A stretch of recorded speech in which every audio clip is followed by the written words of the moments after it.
Our R33 GT-R hadn't been receiving much love lately. A newborn baby, a busy event season and a dedicated race car will do that. But with the 2012 Import Monster SAU Nationals coming up, we decided we needed to get our asses into gear. Our GT-R lost 5th gear at our drag battle over 3 months ago, and in typical last-minute fashion, we pulled it out to get fixed only 2 weeks before the event, leaving us less than 2 days to get it running again. Luckily, Brad from Profab let us take over his workshop for an all-nighter. We reinstalled our NPC single-plate clutch as it still looked brand new, even after what must be over 50 launches. Product endorsement right there. With Castrol Edge back on board with Motive Garage, we topped up the gearbox fluid and changed the engine oil. Next on our list was some upgraded stopping power to match the upgraded engine power. We bought a set of R33 GT-R Brembos from Japanese Performance Center as they bolted straight on and in black are nice and discreet. You can see here the difference in size on the front, while on the rear they are the same diameter but are thicker and use a bigger pad. With the Brembos installed, it was back to Croydon to look for a bit more power. The airflow meters and fuel pump were already maxed out, so we installed a new Walbro in-tank fuel pump. This was the first time I've installed a pump in a GT-R and was impressed by the factory inbuilt surge tank. It was a cinch to install, and we also rewired the fuel pump for better electrical current. Back on CRD's dyno and time for Jim to turn it up.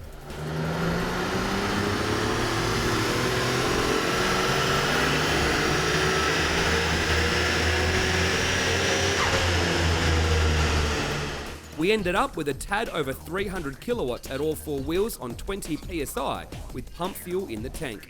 Not bad for basic mods, and we were happy as our R32 was now a real GT-R with the magic 300 mark reached. So with the extra power and brakes and a working gearbox, we headed to Goulburn for the Import Monster SAU Nationals. I originally told myself I wouldn't take my R32 around the circuit, but once there, couldn't help myself. With a baffled sump and rocker covers along with an oil cooler, the internally stock RB26 should be able to handle a few laps with the boost kept on 15 psi and 250 odd kilowatts at the wheels. And that it did.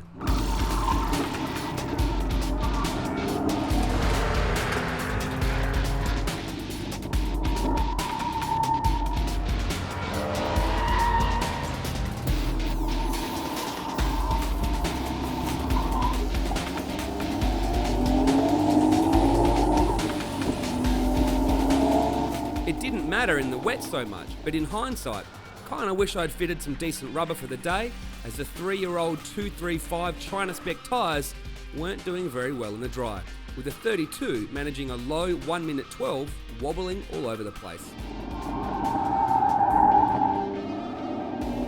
Lucky we have some Achilles 123S 265 3518s ready to fit up next. The next day we hit Goulburn Airport to put the new 300 kilowatts to good use. We were running in the standard class as our GT-R is still lightly modified. We only did 2 runs, but that was all it took, and my first run was my best.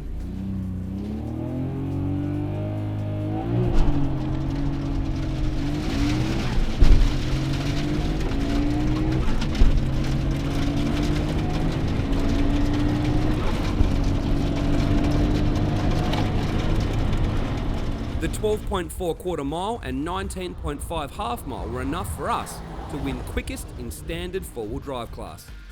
Drag racing trophies weren't on my expecting list, but I'll take them.